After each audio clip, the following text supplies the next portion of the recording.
Be forewarned. After this discussion, you won't be able to touch artificial sweeteners again. You're just not going to want them as a part of your life journey. And I'm here to discuss something you've probably heard so many times over, but so many matters of health, I think most of the time we fail to grasp what it really means. And this is the fact that you've got more bacterial cells in your body than human cells. I do too. Bacteria are the biggest part of what makes us uniquely human. They're literally a walking bacterial super-organism.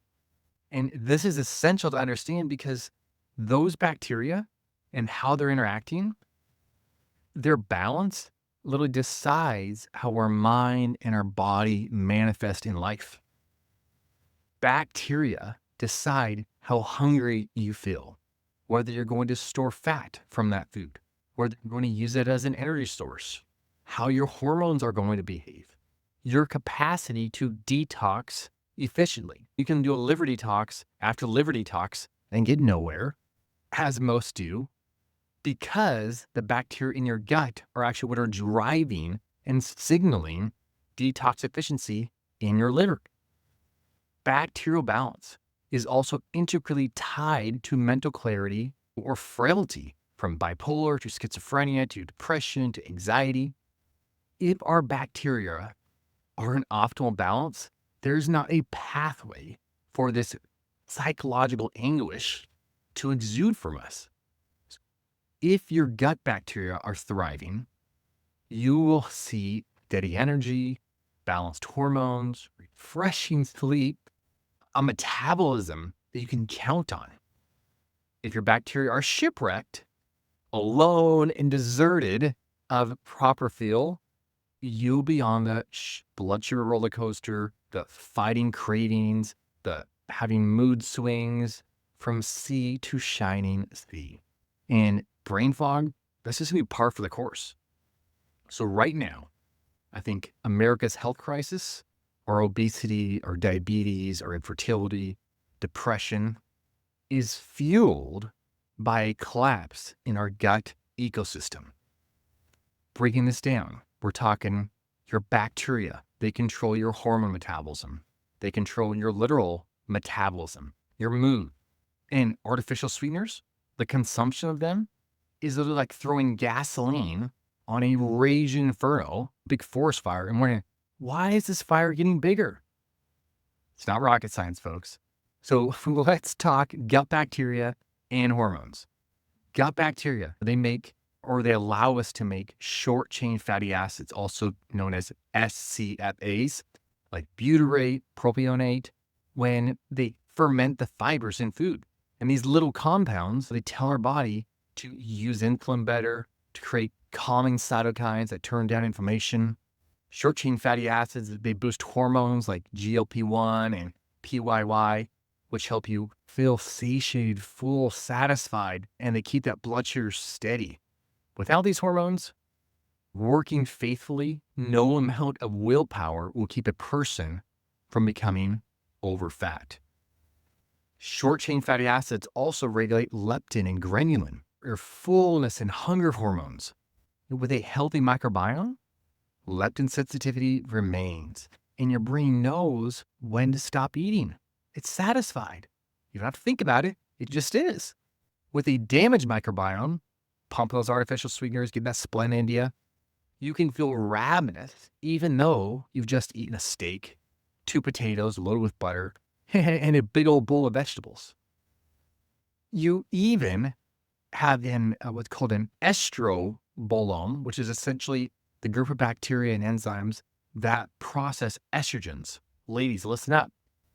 If your flora has been devastated by Splenda, aspartame, sugar-free mints, sugar-free gums, Diet Coke, you can rest assured, maybe not rest, but you can be sure the multitude of different estrogens you have will be promoting all things PMS, perimenopausal chaos, anxiety, weight gain around the belly. If you want fresh breath, so you can drop those sugar-free mints. Step one is getting your bacterial balance refurbished. Your breath will be just fine.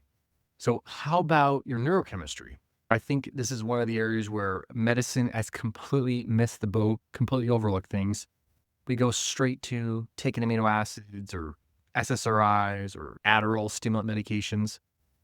The idea being the problem is in our brain. Just gotta like fix it in here. But the reality and published research backs this up, such as in neurogastroenterology and motility, they showed that probiotics can literally shift brain chemistry. And in shifting brain chemistry, shift mood, well-being. It's not just the production of neurochemicals like GABA, tryptophan, serotonin, but it's how these neurochemicals are being used, how they're being put in motion by these little bugs, for good or not. And artificial sweeteners like sucralose, aspartame, acetylcholine potassium, ACE, and saccharin, they're neutral because they have no caloric value, as so many love to postulate. Over you hear this. There's a study published in the journal Nature showed that basically the altered bacterial balance brought on by ingesting artificial no-calorie sweeteners triggered this glucose intolerance that just kept going. Basically, Splenda and ACE, they lay the groundwork for diabetes down the road. So a protein powder is not worth its grams of protein if it has this non-human garbage in it, no matter how cool the marketing campaign is or the person that's representing that. So artificial sweeteners, they shift the gut away from butyrate, those short-chain fatty acids we were talking about, the lovelies, those are your favorite type. They shift it toward inflammatory ones. So consider, you're over here consciously choosing to consume less added sugars.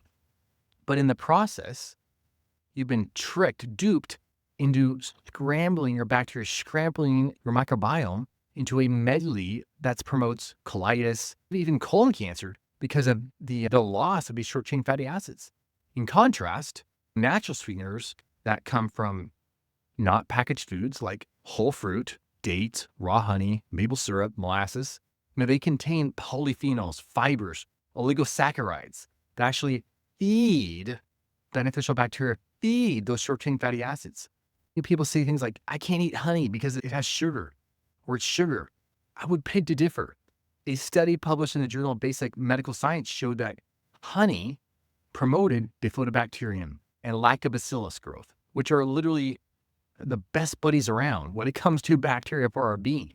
And fruits, especially like berries and dates, they deliver polyphenols that boost short-chain fatty acids, those SDFAs, that lead to basically the production and improvement in our microbiome diversity.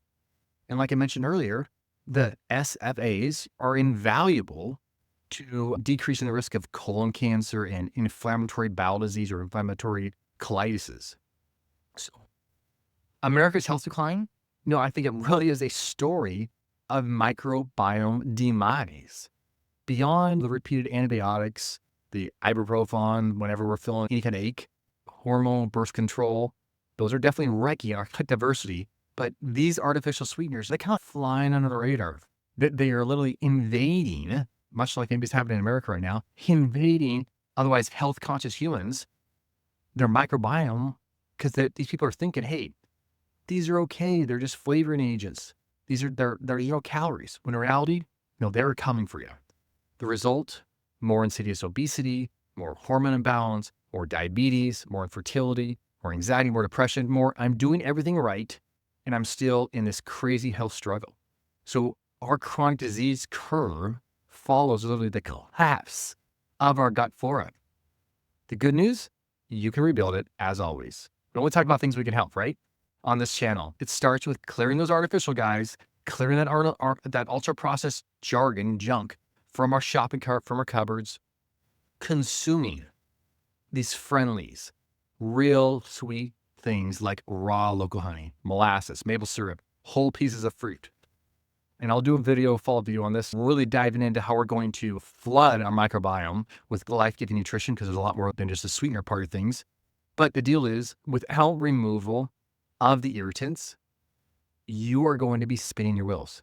It's just beep, disease dysfunction, dissatisfaction of where you want to be in your health. Please share this episode with a friend who you know wants to level up their health, but is being held back by the latest sugar-free shiny object. And if you are listening to this on iTunes, I would be so grateful if you leave a review, a positive one at that, because that's how people think, you know what, maybe I should listen to this kind of stuff. Maybe I should get involved, put in my ears something about accumulating health, listening to Accumulation Health podcast, because this person, this 35-year-old lady just wrote down that, man, this is awesome information that helped me level up. All right, Dr. Matt here. I'll talk to you guys and gals later.